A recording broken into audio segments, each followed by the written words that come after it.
Hello friends, ಅಸ್ಸಲಾಮ್ ಅಲೈಕುಮ್, ನಮಸ್ಕಾರ. ಹೇಗಿದ್ದೀರಾ ಎಲ್ಲರೂ? ವೆಲ್ಕಮ್ ಬ್ಯಾಕ್ ಟು ಸಿನ್ಫ್ರಿ ಕಿಚನ್. ನಾನು ಇವತ್ತು ಒಂದು ತುಂಬ ಸೂಪರಾದ ಎಲ್ಲರಿಗೂ ಇಷ್ಟವಾಗುವಂತಹ ಒಂದು ರೆಸಿಪಿನ ನಿಮ್ಮೊಂದಿಗೆ ಶೇರ್ ಮಾಡ್ತಿದ್ದೀನಿ. ಅದಕ್ಕೆ ನಾನು ಒಂದು ಮಾವಿನಕಾಯಿನ ತೊಗೊಂಡಿದ್ದೀನಿ, ಮತ್ತು ಒಂದು ಸೌತೆಕಾಯಿನ ತೊಗೊಂಡಿದ್ದೀನಿ, ಮತ್ತು ಒಂದು 4 ಬೆಟ್ಟದ ನೆಲ್ಲಿಕಾಯಿ ತೊಗೊಂಡಿದ್ದೀನಿ, ಮತ್ತು ಒಂದು ಅರ್ಧ ಕ್ಯಾರೆಟನ್ನು ತೊಗೊಂಡಿದ್ದೀನಿ. ನಿಮಗೆ ಬೇಕಾದರೆ ಇಷ್ಟ ಬಂದ ತರಕಾರಿ ಅಂದರೆ ಸ್ವೀಟು ಮತ್ತು ಹುಳಿ ಹುಳಿಯಾಗಿರೋದು ತರಕಾರಿ ಅದರಲ್ಲಿ ಯಾವ್ದು ಬೇಕಾದರೆ ಯೂಸ್ ಮಾಡ್ಬೋದು. ಇದನ್ನು ನಾನೀಗ ಸಣ್ಣದಾಗಿ ಕಟ್ ಮಾಡಬೇಕು. ನೋಡಿ, ಇದು ಈ ಥರ ಉದ್ದಕ್ಕೆ ಹೆಚ್ಚಬೇಕು. ಈಗ ಇದು ನಮಗೆ ಜ್ವರ ಎಲ್ಲ ಬಂದಾಗ, ಬಾಯಿ ಕೆಟ್ಟಾಗ ಇದು ತುಂಬ ಸೂಪರಾಗಿರುತ್ತೆ ತಿನ್ನೋಕ್ಕೆ. ನೀವು ಒಂದು ಸತಿ ಟ್ರೈ ಮಾಡಿ ನೋಡಿ, ತುಂಬ ಈಸಿಯಾಗಿದೆ. ಇದು ಉಪ್ಪಿನಕಾಯಿ ಥರ ಅಂತಲೇ ಹೇಳ್ಬೋದು, ಆದರೆ ಇದು ತುಂಬ ಟೇಸ್ಟಾಗಿರುತ್ತೆ. ನೀವು ಒಂದು ಸತಿ ಟ್ರೈ ಮಾಡಿ ನೋಡಿ. ಮಾವಿನಕಾಯಿನ ಈ ಥರ ಉದ್ದುದ್ದಕ್ಕೆ ಕಟ್ ಮಾಡಿ ಇಟ್ಕೋಬೇಕು. ಈಗ ಅರ್ಧ ಕ್ಯಾರೆಟ್ ತೊಗೊಂಡಿದ್ದೀನಿ. ನಿಮಗೆ ಬೇಕಾದರೆ ಒಂದು ಇಡೀ ಕ್ಯಾರೆಟ್ ತೊಗೋಬೋದು. ನಾನೊಂದು ಅರ್ಧ ಕ್ಯಾರೆಟ್ ತೊಗೊಂಡಿದ್ದೀನಿ, ಅದು ಸಾಕಾಗುತ್ತೆ. ಇದನ್ನು ಸಹ ಉದ್ದುದ್ದಕ್ಕೆ ಕಟ್ ಮಾಡಿ ಇಟ್ಕೋಬೇಕು. ಈಗ ಸೌತೆಕಾಯಿನೂ ಕಟ್ ಮಾಡಬೇಕು. ನೋಡಿ, ಸೌತೆಕಾಯಿನ ಇದು 2 ಸೈಡು ಹೀಗೆ ಕಟ್ ಮಾಡಿ ಈ ಥರ ಉಜ್ಜಬೇಕು. ಹೀಗೆ ಮಾಡೋದ್ರಿಂದ ಇದರಲ್ಲಿರುವ ಕಹಿ ಅಂಶ ಎಲ್ಲ ಹೋಗುತ್ತೆ. ಹಾಗಾಗಿ ಇದನ್ನು ಒಂದು ಸ್ವಲ್ಪ ಹೊತ್ತು ಈ ಥರ ಉಜ್ಜಿ ಇದನ್ನು ಕ್ಲೀನಲ್ಲಿ ವಾಶ್ ಮಾಡಿ ಇದನ್ನು ಸಹ ಉದ್ದುದ್ದಕ್ಕೆ ಕಟ್ ಮಾಡಿ ಇಟ್ಕೋಬೇಕು. ಹೀಗೆ ನಾನು ಬೆಟ್ಟದ ನೆಲ್ಲಿಕಾಯಿನೂ ಸಹ ಹೀಗೆ ಕಟ್ ಮಾಡಿ ಇಟ್ಟಿದ್ದೀನಿ. ನೋಡಿ, ಈಗ ಇದನ್ನೆಲ್ಲ ಈ ಥರ ಉದ್ದುದ್ದಕ್ಕೆ ಕಟ್ ಮಾಡಿ ಇಟ್ಕೊಂಡಿದ್ದೀನಿ.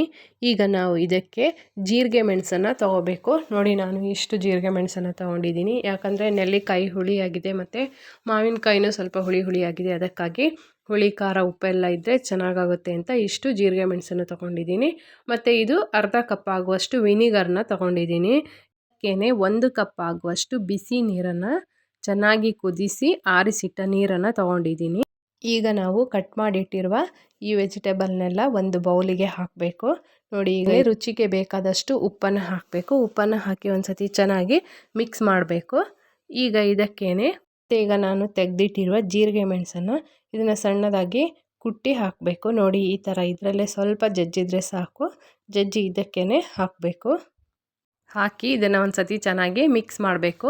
ನೋಡಿ, ಇದು ಉಪ್ಪು, ಈ ಖಾರ ಎಲ್ಲ ಹಿಡಿಯೋ ಥರ ಇದನ್ನು ಒಂದು ಸತಿ ಚೆನ್ನಾಗಿ ಮಿಕ್ಸ್ ಮಾಡಿ ಇದಕ್ಕೆ ನಾವು ತೆಗೆದಿಟ್ಟಿರುವ ವಿನಿಗರನ್ನು ಹಾಕಬೇಕು.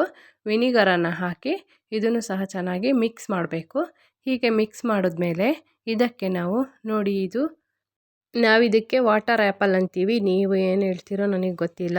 ಇದು ಸಿಕ್ಕಿದೆ, ಇದನ್ನು ಸಹ ಹಾಕ್ತೀನಿ. ನೋಡಿ, ಇದನ್ನು ಹೀಗೆ ಕಟ್ ಮಾಡಿ ಇದಕ್ಕೆ ಹಾಕಿ ಇದನ್ನು ಚೆನ್ನಾಗಿ ಮಿಕ್ಸ್ ಮಾಡಬೇಕು.